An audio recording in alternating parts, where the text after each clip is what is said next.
مریم نے مسکرا کر سر اس بات میں ہلایا۔ وہ پارٹی میں چلا گیا تھا مگر وہاں پر بھی اسے مریم کا ہی خیال تھا کہ کہیں وہ اکیلی بور نہ ہو رہی ہو۔ اس کے دوست اسے اور بھی روکنا چاہ رہے تھے مگر 2 گھنٹے بعد ہی گھر واپس آ گیا۔ مریم کے کمرے کی لائٹ بند تھی، گویا وہ سو چکی تھی۔ وہ پیار بھری نگاہ اس کے کمرے پر ڈال کر اپنے کمرے میں جانے لگا۔ سکندر کے کمرے کی لائٹ بھی بند تھی۔ سکندر کے کمرے کے بند دروازے کو دیکھتے ہوئے وہ اپنے کمرے میں چلا گیا۔ اگلی صبح 31 دسمبر کی صبح تھی۔ مریم کے کمرے کا دروازہ ابھی بھی بند تھا۔ وہ یقیناً ابھی بھی سو رہی تھی اور وہ اس کی نیند نہیں خراب کرنا چاہتا تھا، اس لیے اسے سوتا چھوڑ کر خود ناشتے کے لیے نیچے آ گیا۔ وہ ڈائننگ روم میں داخل ہونے لگا تھا مگر داخل ہوتے ہوئے ٹھٹک کر رک گیا تھا۔ جہاں وہ کھڑا تھا وہاں سے اسے ڈائننگ روم کا منظر صاف نظر آ رہا تھا مگر وہاں موجود افراد اسے نہیں دیکھ سکتے تھے۔ ڈائننگ ٹیبل پر سکندر، امو جان اور شہریار خان تینوں بیٹھے تھے۔ وہ لوگ ناشتہ کر رہے تھے، بلکہ یہ کہنا چاہیے تھا کہ شہریار خان اور امو جان ناشتہ کر رہے تھے۔ سکندر کچھ بھی نہیں کہہ رہا تھا، وہ بے حد سنجیدہ تھا۔ وہ بہت سنجیدگی سے شہریار خان سے کہہ رہا تھا، پاپا آپ کو نہیں لگتا آپ نے زین کی منگنی کرنے میں تھوڑی جلد بازی سے کام لیا ہے؟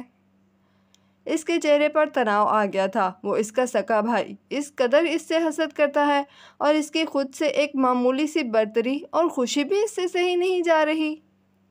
کیا مطلب؟ تم یہ بات 2-3 روز پہلے بھی کہہ رہے تھے، کوئی مسئلہ ہے کیا؟ شہریار خان سنجیدگی سے سکندر کو دیکھ رہے تھے، گویا اس کے چہرے پر کچھ پڑھنا چاہتے ہوں۔ امو جان نے تعجب سے سکندر کو دیکھا۔ پاپا زین ابھی چھوٹا ہے، 20 سال کی عمر میں شادی کا اتنا بڑا فیصلہ، اسے تھوڑا میچور تو ہو جانے دیں۔ سکندر قدرے ہچکچا کر آہستگی سے بولا۔ اس کے غصے سے بری حالت تھی، وہ خود پر ضبط کیے سکندر کی بکواس سن رہا تھا۔ امریکی معاشرے کے لحاظ سے 20 سال کی عمر اس طرح کے فیصلوں کے لیے چھوٹی عمر نہیں ہے سکندر۔ تم بھی کوئی اچھی فیملی کی لڑکی اپنے لیے منتخب کر لو، مجھے تمہاری منگنی پر بھی کوئی اعتراض نہیں ہوگا۔ شہریار خان چائے کا گھونٹ لیتے ہوئے سنجیدگی سے بولے، وہ سب تو ٹھیک ہے پاپا، پر یہ مریم مجھے زین کے لیے کچھ زیادہ پسند نہیں آئی۔ ہمارے ذہن میں ابھی تک سادگی اور بچپنا ہے، جبکہ مریم مجھے کافی تیز سی لگی ہے۔ اس کا دل چاہا آگے بڑھے اور سکندر کے منہ پر ایک تھپڑ مار دے، ایسی حاسدانہ فطرت کا مالک تھا وہ۔ اس سے چھوٹے بھائی کی زندگی کی ایک خوشی برداشت نہیں ہو رہی تھی۔ بظاہر اس کا ہمدرد بنا وہ شہریار خان سے مریم کے خلاف زہر اگل رہا تھا۔ اپنے حسد کو بھائی کی محبت کے لبادے میں لپیٹ کر وہ اس سے اس کی زندگی کی واحد خوشی مریم کو چھین لینا چاہتا تھا۔ یہ تمہاری غلط فہمی اور وہم ہے سکندر، تمہارے کہنے سے پہلے بھی میں محسوس کر رہا ہوں کہ تم زین اور مریم کے رشتے سے خوش نہیں ہو۔ اب تم نے اپنی ناپسندیدگی وجہ بھی بتا دی ہے تو میں تم سے یہی کہوں گا کہ مریم کے متعلق تمہاری آبزرویشن غلط ہے۔ وہ بہت اچھی لڑکی ہے، بہت سلجھی ہوئی ہے اور سمجھدار، ہمارے گھر کی بہو بننے کے لائق۔ مجھے اور آمنہ کو وہ بہت پسند ہے۔ شہریار خان کا جواب بھی اس کے اندر بھڑکتے غصے اور نفرت کو بجھا نہیں سکا تھا۔ وہ اس وقت تو وہاں سے پلٹ گیا مگر جب وہ لوگ ناشتے کی میز سے اٹھ گئے اور سکندر اپنے کمرے میں واپس چلا گیا تب وہ سیدھا اس کے کمرے میں آ گیا۔ اس نے دروازے پر دستک دینے کی زحمت نہیں دی تھی، وہ بہت غصے میں تھا۔ دروازہ دھاڑ سے کھول کر اور پھر اسے زوردار دھماکے سے واپس بند کر کے اندر آ گیا تھا۔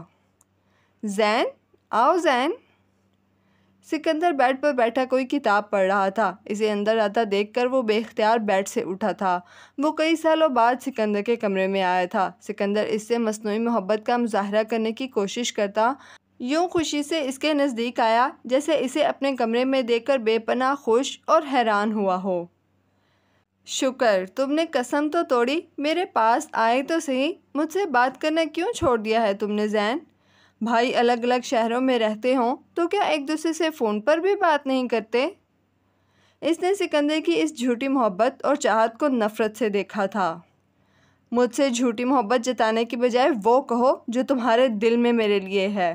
ایک انتہائی حسین اور غیر معمولی ذہین لڑکی کا ساتھ مجھے کیوں مل رہا ہے، اس بات کی تکلیف ہے نا تمہیں؟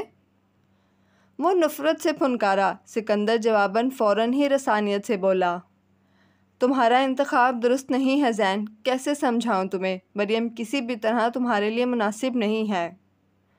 میرے لیے کیا مناسب ہے اور کیا غیر مناسب، اس کا فیصلہ میں خود کروں گا، تم نہیں۔ وہ نفرت اور غصے سے اسے دیکھ کر بولا تھا۔ میری ہمدردی کی آڑ میں آئندہ اگر تم نے پاپا اور امو جان سے مریم اور میرے رشتے کے خلاف کچھ کہا تو میں ہرگز برداشت نہیں کروں گا۔ اس نے انگلی اٹھا کر وارننگ دینے والے انداز میں سکندر سے کہا۔ سکندر جواب میں بالکل چپ کھڑا تھا۔ وہ نفرت اور غصے سے اسے دیکھتا پیر پٹکتا اس کے کمرے سے نکل گیا تھا۔ سکندر کو وارننگ دینے، اس کی طبیعت صاف کرنے کے بعد بھی اس کا موڈ ٹھیک نہیں ہوا تھا۔ آخر اس کی جرأت کیسے ہوئی مریم کے خلاف پاپا اور امو جان کے ذہنوں میں زہر انڈیلنے کی، ان کا برین واش کرنے کی۔ مریم سو کر اٹھ گئی تھی۔ اس کی خاطر اس نے زبردستی اپنا موڈ ٹھیک کیا تھا، خود کو ہنستا مسکراتا اور خوش باش ظاہر کیا تھا، مگر مریم کو پتہ نہیں کیا ہوا تھا۔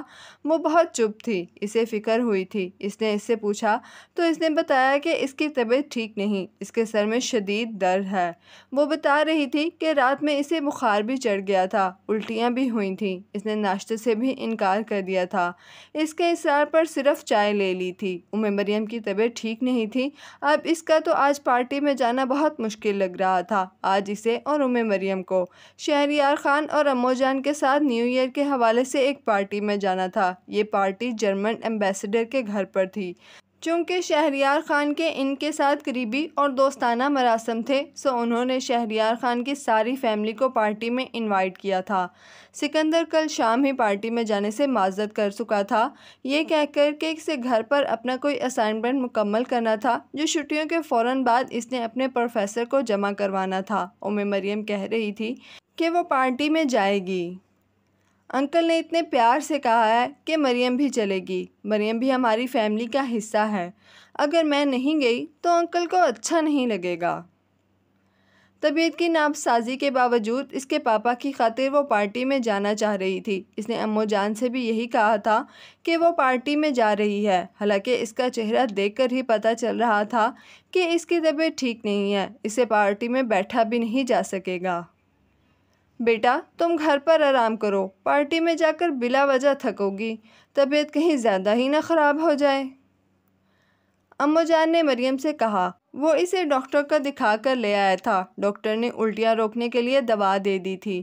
وہ خود بھی اب پارٹی میں نہیں جانا چاہتا تھا، وہ گھر پر مریم کے ساتھ رکنا چاہتا تھا۔ بیماری میں اسے گھر پر اکیلا چھوڑ کر جانے کا اس کا دل نہیں چاہ رہا تھا، مگر مجبوری تھی۔ شہریار خان کے جرمن دوست نے ان کے تمام فیملی ممبرز کو دعوت دی تھی۔ اگر شہریار خان کے بچوں میں سے کوئی بھی ساتھ نہ جاتا تو یقیناً وہ برا مانتے۔ وہ مریم کو دوا دے کر اسے آرام کرنے کی تاکید کر کے شہریار خان اور امو جان کے ساتھ گھر سے روانہ ہوا تھا۔ مریم کو لیونگ روم میں صوفے پر کشنز وغیرہ سے ٹیک لگا کر بیٹھے اور ٹی وی دیکھتا چھوڑ کر آیا تھا۔ جرمن ایمبیسڈر کا گھر ان کے گھر سے کافی دور تھا۔ وہ لوگ راستے میں تھے اور اپنے گھر سے کچھ دور آ چکے تھے جب امو جان کو اچانک ہی گاڑی میں ان کے تحفوں کی کمی کا احساس ہوا جو وہ ایمبیسڈر کے گھر لے جا رہے تھے۔ نیو ایئر کے حوالے سے کیک، چاکلیٹس، پھول، ایک مشہور مصورہ کی بنائی قیمتی پینٹنگ جو امو جان نے خوبصورتی سے پیک کروا رکھی تھی۔ ایمبیسڈر کی بیگم کرسٹلز کی شوقین تھیں تو کرسٹل کی خوبصورت گلدان کا ایک سیٹ بھی تحفوں میں شامل تھا۔ تمام تحفے انہوں نے گلزار سے گاڑی میں رکھنے کے لیے کہا تھا، مگر شاید وہ تحفے رکھنا بھول گیا تھا۔ شہریار خان اس لاپرواہی پر بیوی کے اوپر برہم ہو رہے تھے۔ ایسی بھی کیا لاپرواہی کہ سب کچھ نوکروں کے اوپر چھوڑ دیا جائے۔ بہرحال اب تحفے لیے بغیر خالی ہاتھ تو وہ لوگ پارٹی میں جا نہیں سکتے تھے۔ غصہ کرنے کے باوجود بھی لامحالہ شہریار خان نے ڈرائیور سے گاڑی موڑنے کو کہا۔ تھوڑی ہی دیر بعد وہ لوگ گھر واپس پہنچ گئے تھے۔ ان کی گاڑی پورچ میں رکی تھی۔ شہریار خان اور امو جان گاڑی میں ہی بیٹھے تھے۔ شہریار خان نے اسے اندر سے تحفے اٹھا کر لانے کو کہا تھا۔ وہ گاڑی سے اترنے لگا، تبھی اندر سے کسی کے چلانے کی آوازیں اور کچھ گرنے اور ٹوٹنے کی آوازیں ان لوگوں کو پورچ میں سنائی دیں۔ امو جان نے گھبرا کر سینے پر ہاتھ رکھا تھا۔ یا الہی، خیر! گھبرا کر صرف وہ ہی نہیں، شہریار خان اور امو جان بھی گاڑی سے اترے تھے۔ وہ اندھا دھند اندر کی طرف بھاگا۔ امو جان اور شہریار خان اس کے پیچھے اندر کی طرف دوڑے تھے۔ بچاؤ، بچاؤ! کوئی ہے؟ مجھے بچاؤ، چھوڑو مجھے۔ چلاتی ہوئی یہ آواز سن کر اس کے قدموں تلے سے زمین نکل گئی تھی۔ یہ مریم کی آواز تھی۔ اس کی حالت ایک پل میں غیر ہو گئی تھی۔ 1 سیکنڈ کے اندر وہ گھر کے داخلی دروازے تک پہنچا تھا۔ یہ دروازہ ان کے لیونگ روم میں ہی کھلتا تھا۔ اس نے خوف، پریشانی اور شدید گھبراہٹ کے عالم میں ایک جھٹکے سے دروازہ کھولا۔ لیونگ روم میں داخل ہونے والا سب سے پہلا وہ شخص تھا۔ اس کے پیچھے شہریار خان اور امو جان بھی بھاگتے ہوئے اندر داخل ہوئے تھے۔ وہاں جو منظر اس نے دیکھا، کاش اسے دیکھنے سے پہلے وہ مر گیا ہوتا، کاش وہ مر گیا ہوتا۔ چلاتی، روتی اور خود کو بچاتی مریم کارپیٹ پر سکندر کی گرفت میں پڑی تھی۔ وہ خود کو اس کی گرفت سے چھڑانے کی کوشش کر رہی تھی۔ وہ رو رہی تھی، وہ چلا رہی تھی۔ چھوڑو مجھے، خدا کے لیے مجھے چھوڑ دو، میں تمہارے آگے ہاتھ جوڑتی ہوں سکندر، مجھے چھوڑ دو۔ وہ خود کو سکندر کے مضبوط وجود کے شکنجے سے چھڑانے کے لیے پوری مزاحمت کر رہی تھی۔ وہ چیخ چیخ کر رو رہی تھی۔ وہ سینڈوچز، فروٹس اور کافی پر گزارا کرتی کل شام سے اسٹوڈیو میں تھی۔ پینٹ کرنے کے لیے اس کے اندر کی آرٹسٹ کی طرف پوری طرح بیدار تھی، سو وہ بغیر کسی وقفے کے کام کر رہی تھی۔ نینی چونکہ اس کی اس طرح کی کیفیتوں سے پوری طرح آگاہ تھیں، جو آ کر یہ تو کہہ رہی تھیں کہ وہ رات کا کھانا نیچے آ کر کھا لے، ناشتہ کر لے۔ جب وہ منع کرتی تو کھانا، ناشتہ کینوس سے نظریں ہٹائے بغیر اوپر ہی پہنچائے جانے کی بات ہوتی۔ جب وہ کینوس سے نظریں اٹھائے بغیر اس سے انکار کرتی، تب وہ اس کے لیے سینڈوچز، ناشپاتی اور پھر کافی بنا کر اوپر ہی لے آتی۔ وہ ٹی شرٹ اور ٹریک سوٹ کے ٹراؤزر میں ملبوس تھیں، بالوں کو لپیٹ کر کیچر میں جکڑ رکھا تھا۔ صبح 11 بجے فلورنس کی آرٹ گیلری، جہاں اس کی تصویروں کی نمائش ہونا تھی، اس کے ڈائریکٹر کا فون آ گیا یہ پوچھنے کے لیے کہ اس کی کتنی تصاویر مکمل ہو چکی ہیں۔ انہیں یہ اطمینان دلا کر کہ مقررہ وقت پر وہ اپنا کام پورا کر لے گی، اس نے چند رسمی جملوں کے تبادلے کے بعد فون پر گفتگو ختم کی تھی۔ کال ختم کرتے ہی اسے سکندر کا خیال آیا تھا۔ اس نے اپنی 2 دن کی مصروفیت بتائی تھی اور یہ کہا تھا کہ آنے والے کل وہ اس کے ساتھ جہاں وہ کہے گی جانے کے لیے تیار رہے گا۔ اس نے فوراً ہی سکندر کو کال ملائی تھی۔ Hello Lisa. اس نے فون پر سکندر کی مسکراتی ہوئی آواز سنی۔ اس نے پہلی بیل پر کال ریسیو کی تھی۔ کہاں ہو؟ کیا کر رہی ہو؟ سکندر نے دوستانہ لہجے میں ساتھ ہی مزید پوچھا۔ اسٹوڈیو میں ہوں، پینٹ کر رہی ہوں۔ میں نے تم سے یہ پوچھنے کے لیے فون کیا تھا کہ کیا کل ہم مل رہے ہیں، اور یہ کیا وہ والی کل ہے جس کے لیے تم نے مجھ سے وعدہ کیا تھا کہ ایک پورا دن میرے لیے ہوگا؟ مسکرا کر پوچھتی وہ دروازہ کھول کر باہر بالکنی میں نکل آئی۔ بالوں کی چہرے کے اطراف بکھری لٹوں کو اس نے ہاتھوں سے پیچھے کیا تھا۔ سکندر کی اس بات کے جواب میں دھیرے سے ہنسا۔ ٹھیک ہے، کل وہی والی کل ہے جس میں تم نے مجھے پینٹ کرنا ہے۔ تم یہ بتاؤ چلنا کہاں ہے؟ تم پینٹنگ کہاں بنانا چاہتی ہو؟ جگہ تو وہ اس وقت سے سوچے بیٹھی تھی جب سکندر نے اپنی پینٹنگ بنوانے پر آمادگی ظاہر کی تھی۔ ٹیوولی چلتے ہیں۔ ٹیوولی؟ اچھا ٹھیک ہے، چلنا کب ہے؟ سکندر نے فوراً ہی اس کی بتائی جگہ کے لیے اپنی رضامندی دے دی تھی۔ کل صبح میں تمہیں تمہارے ہوٹل سے پک کر لوں گی۔ اوکے مصورہ، کل میں آپ کے ڈسپوزل پر ہوں گا۔ جو جگہ آپ طے کریں گی، جو وقت آپ مقرر کریں گی۔ سکندر کی قدرے شرارتی سے انداز میں کہی گئی بات کے جواب میں وہ کھلکھلا کر ہنسی۔ اتنے فرمانبردار بنے ہوئے ہو، خیر تو ہے؟ وعدہ نبھا رہا ہوں جو میں نے اپنی رومن فرینڈ سے کیا تھا۔ وہ بھی اس کے ساتھ ہنس رہا تھا۔ تمہاری طبیعت کیسی ہے سکندر؟ تکلیف کم ہوئی؟ میں بالکل ٹھیک ہوں۔ جتنے گھنٹے تم کل مجھے پینٹنگ بنانے کے لیے ایک ہی جگہ، ایک ہی زاویے سے بٹھائے رکھنا چاہو گی، میں بیٹھ جاؤں گا۔ سکندر نے مسکراتے ہوئے اس سے کہا تھا۔ سکندر سے بات ختم کرنے کے بعد وہ بالکنی میں ہی کھڑی کل کا دن پلان کرنے لگی تھی۔ وہ آفس دیر تک رکا تھا۔ اس کے جن کاموں کا حرج ہوا تھا ان دنوں میں وہ مکمل کر چکا تھا۔ جو 2-1 کام مزید اس کے ذمے تھے وہ اسے یہاں پر مکمل کر کے جانے تھے۔ اس نے آج ان کا بھی آغاز کر لیا تھا۔ امید تھی کہ مزید 2 سے 3 دنوں میں وہ اپنے سارے کام مکمل کر کے یہاں سے دوبارہ واپسی کی تیاری کرے گا۔ وہ کل تک بیساکھی کے سہارے چلا تھا اور ہسپتال جا کر پیر کی بینڈیج بھی تبدیل کروا لی تھی۔ آج وہ بغیر بیساکھی کے آفس آیا تھا۔ ٹھیک ہے، ابھی اس کی چال بالکل نارمل نہیں ہوئی تھی، مگر اپنی چوٹ کے مزید چاو چونچلے اٹھانے کا اس کا ہرگز کوئی ارادہ نہ تھا۔ ہوٹل واپس آ کر کمرے میں ہی رات کا کھانا کھانے کے بعد اس نے اپنے پیر کی بینڈیج کھولتے، زخم کو صاف کرتے، دوا لگاتے، بینڈیج کرتے، چاہے اسے جتنی بھی مشکل ہوئی تھی، جتنا بھی درد ہوا تھا، اسے اس سے کوئی فرق نہیں پڑتا تھا۔ ڈاکٹر کی ہدایت کے مطابق وہ کوئی احتیاط نہیں کر رہا تھا، مگر وہ جانتا تھا کہ اس کی لاپرواہی اور بد احتیاطی کے باوجود بھی وہ مکمل طور پر ٹھیک ہو جائے گا۔ وہ چاہے جتنا بھی بیمار ہو جاتا، چاہے اس کی کتنی بھی خطرناک چوٹیں کیوں نہ لگ جاتی، وہ ہمیشہ ٹھیک ہو جاتا تھا۔ وہ واقعی بہت ڈھیٹ تھا، اسے کچھ بھی نہیں ہوتا تھا۔ وہ جانتا تھا وہ اب کی بار بھی مکمل طور پر ٹھیک ہو جائے گا، چاہے وہ زخم کی سرے سے بینڈیج کرنا ہی کیوں نہ چھوڑ دے۔ اس کی جتنی ڈھیٹ اور سخت جان بھی شاید ہی کوئی دوسرا ہوگا۔ بینڈیج کرنے کے دوران بجائے درد اور تکلیف کو محسوس کرنے کے وہ تلخی سے مسکراتا، خود اپنے آپ پر ہنستا رہا تھا۔ لیزا نے صبح 8:30 بجے تک نکلنے کے لیے کہا تھا۔ 8:15 کے قریب وہ جانے کے لیے تیار ہو جانے کے بعد نکل آیا تھا۔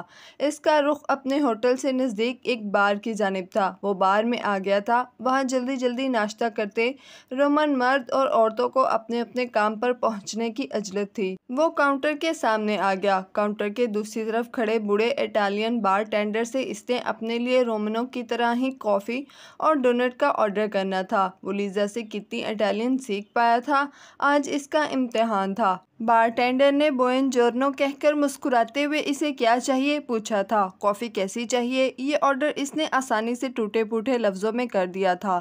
وہاں ڈونٹس کے لیے اسے اشاروں کی زبان سے کام لینا پڑا تھا۔ اس کی کیا قیمت ہے؟ یہ کتنے کا ہے؟ کتنے پیسے ادا کرنے پڑیں گے؟ اس کے لیے لیزا کیا بولتی تھی؟ وہ اس نے بہت غور سے سن رکھا تھا۔ اس نے خود اعتمادی سے بار ٹینڈر سے کوسٹا کوئنٹو پوچھا تھا، دل ہی دل میں خود کو شاباشی بھی دی تھی۔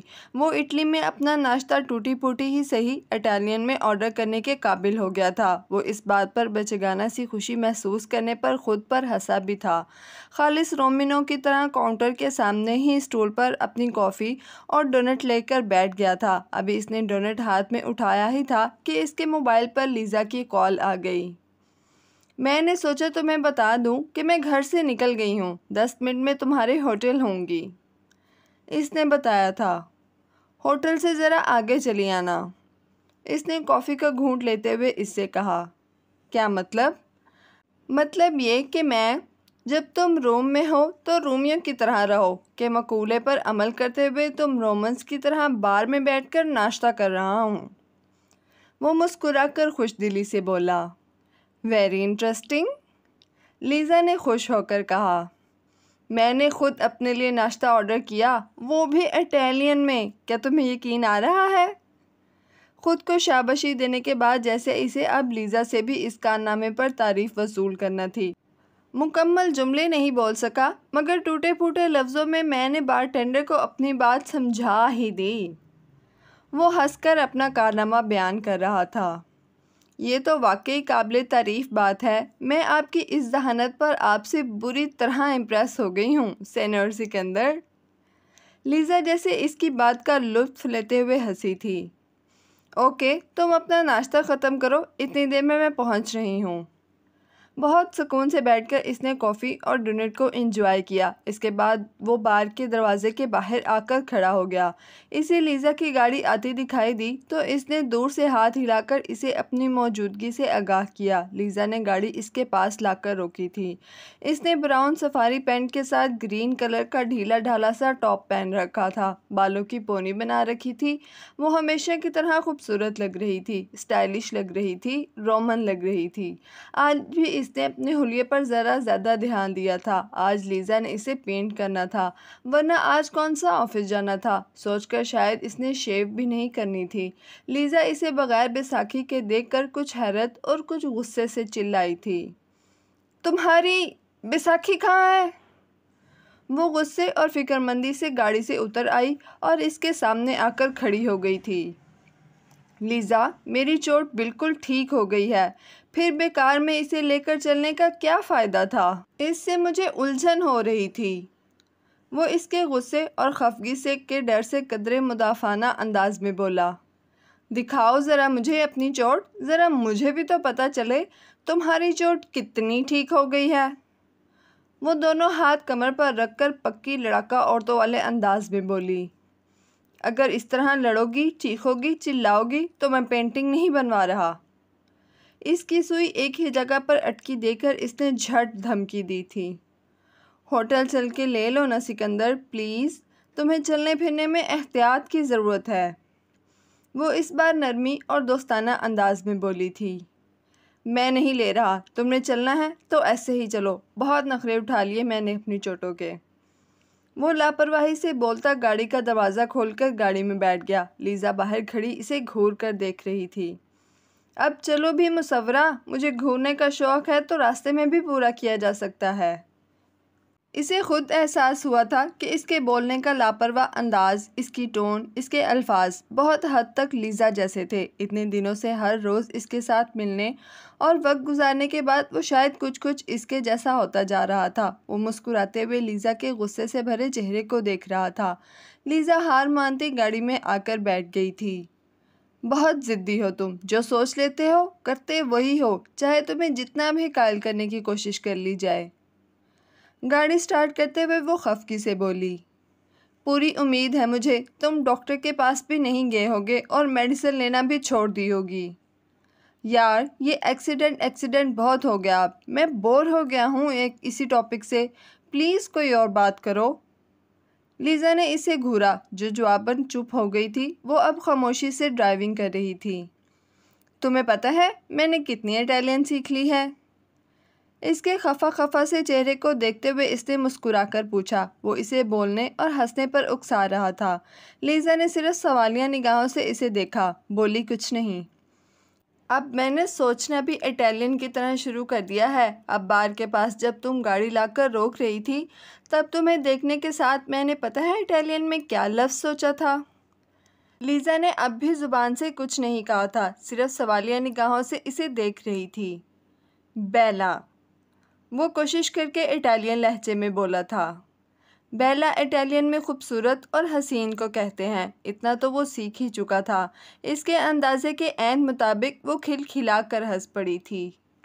بہت تیز ہو تم سینور سکندر، تمہیں پتہ ہے لڑکیوں کو کس طرح خوش کیا جا سکتا ہے؟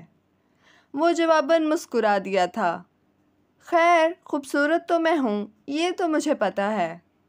وہ فوراً ہی مغرورانہ سے انداز میں بولی تھی۔ شکر تھا اس کی کوشش کامیاب رہی تھی۔ اب موضوع گفتگو اس کی چوٹیں، دوائیں اور بیساکھی نہیں رہی تھی۔ ہم ٹیوولی کیوں جا رہے ہیں؟ کچھ دیر کے بعد اس نے تیز رفتاری سے ڈرائیو کرتی لیزا کی طرف دیکھ کر پوچھا، کیا ہو گیا ہے سینور سکندر، تمہاری پینٹنگ بنانے اور کس لیے؟ وہ جیسے اس کے سوال پر حیران ہوئی تھی۔ وہ تو مجھے پتہ ہے، میرا مطلب ہے ٹیوولی ہی کیوں جا رہے ہیں، کہیں اور کیوں نہیں؟ سوال اچھا ہے۔ وہ اس کے سوال پر مسکرا کر بولی، ایک پل رک کر جیسے اس نے اپنی سوچوں کو یکجا کیا۔ میرا دل چاہ رہا تھا میں ویلا دی ایسٹ کے کسی خوبصورت سے فوارے کے سامنے تمہیں بٹھا کر تمہاری وہاں پینٹنگ بناؤں۔ میری پینٹنگ کا مرکز تم ہو اور تمہارے بیک گراؤنڈ میں 16ویں صدی کا کوئی بے مثال آرکیٹیکچر رکھتا فوارہ اور اس سے گرتا ہوا پانی میں جیسے گہرائی، جیسی طاقت اور جیسا اصرار ہوتا ہے، مجھے وہی گہرائی، وہی طاقت اور وہی پراسراریت تمہاری آنکھوں میں بھی نظر آتی ہے۔ مجھے سوچنے ہی سے یہ منظر بہت انسپائر کرتا ہے، فیسینیٹ کرتا ہے۔ وہ ایک نظر اس کی طرف دیکھتے ہوئے بہت سچائی سے بول رہی تھی۔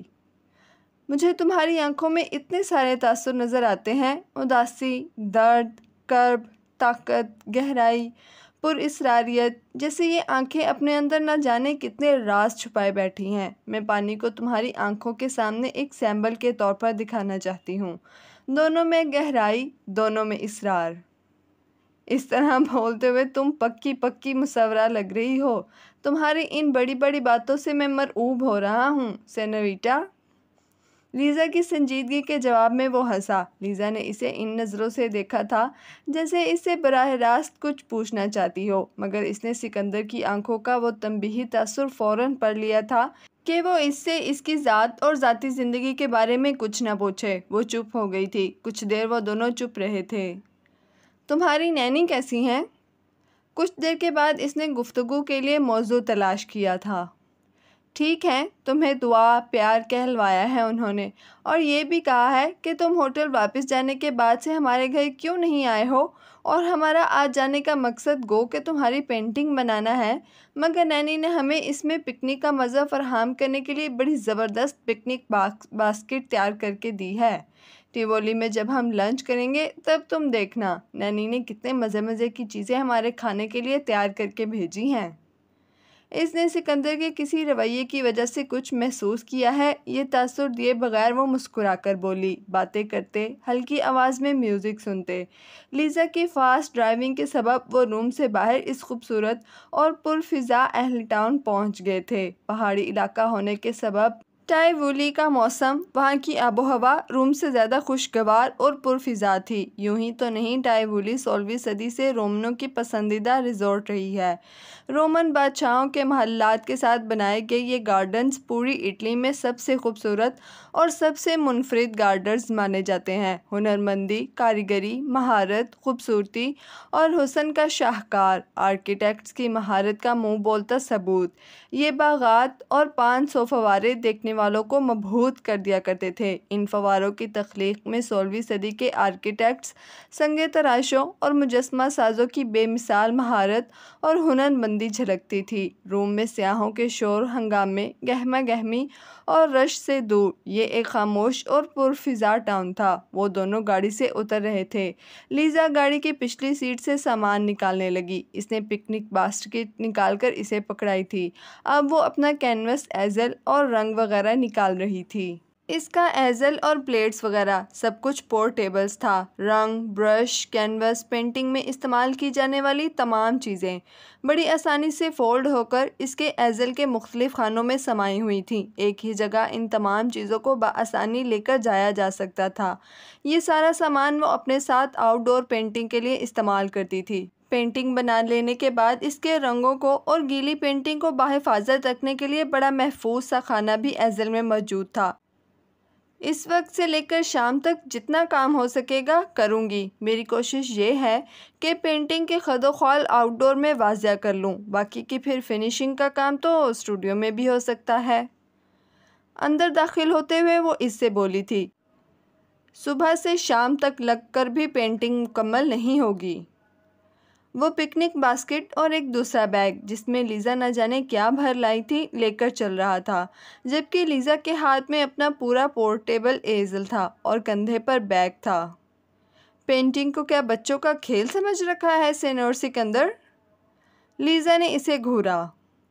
اوکے، سوری، یہ ایک انتہائی مشکل اور پیچیدہ کام ہے، اور وہ بھی آؤٹ ڈور پینٹنگ بنانا، اور وہ بھی اتنے مشکل بندے کی۔ تمہاری آنکھوں کے تمام تاثر میں کینوس پہ اتار پائی تو سمجھوں گی میں ایک کامیاب آرٹسٹ ہوں۔ اس کی بات کاٹ کر لیزا نے فوراً ٹکڑا جوڑا تھا۔ وہ دھیمے سے مسکرا دیا۔ تمہیں پتہ ہے سینیور سکندر، تم بہت ہینڈسم ہو، معلوم نہیں کیوں، مگر ہر بار تمہیں دیکھ کر اپالو کا خیال آتا ہے۔ وہ سنجیدگی سے کہہ رہی تھی، مگر وہ بے اختیار کہکا لگا کر ہنس پڑا۔ یہ جوابی تعریف اس لیے ہو رہی ہے کہ ابھی راستے میں آتے ہوئے میں نے تمہارے لیے لفظ بیلا بولا تھا۔ نہیں، میں سچے دل سے تمہاری تعریف کر رہی ہوں، اور زیادہ بنو مت، تمہیں یہ بات خود بھی بہت اچھی طرح پتہ ہے۔ صبح سے شام تک کتنی ہی عورتیں اور لڑکیاں تمہاری تعریف کرتی ہوں گی، تم پر فدا ہوتی ہوں گی، کیا تمہیں پتہ نہیں چلتا؟ نہیں، مجھے تو یہ بات ابھی لیزا محمود نے کہی، تب زندگی میں پہلی بار اس بات کا یقین آیا ہے۔ بہت دھیمے لہجے میں کہی سکندر کی اس بات میں سچائی تھی، جذب تھا۔ اس نے سکندر کی آنکھوں میں دیکھا، اسے اس کی آنکھیں سچ بولتی ہوئی محسوس ہوئیں، جیسے وہ اندر باہر ظاہر اور چھپی ہر بات اس کی آنکھوں میں پڑ سکتی ہے۔ ایسا لگا لمحے بھر کے لیے ان آنکھوں میں آیا وہ تاثر لمحے بھر میں ہی کہیں پھر سے چھپا لیا گیا تھا۔ وہ اپنے لہجے کی سچائی اور سنجیدگی کو فوراً ہی غیر سنجیدگی اور مزاح کے رنگ میں ڈھال رہا تھا۔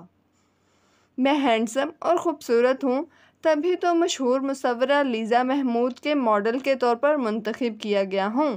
ایسے ویسوں کو تو وہ پینٹ بھی نہیں کرتی ہوں گی۔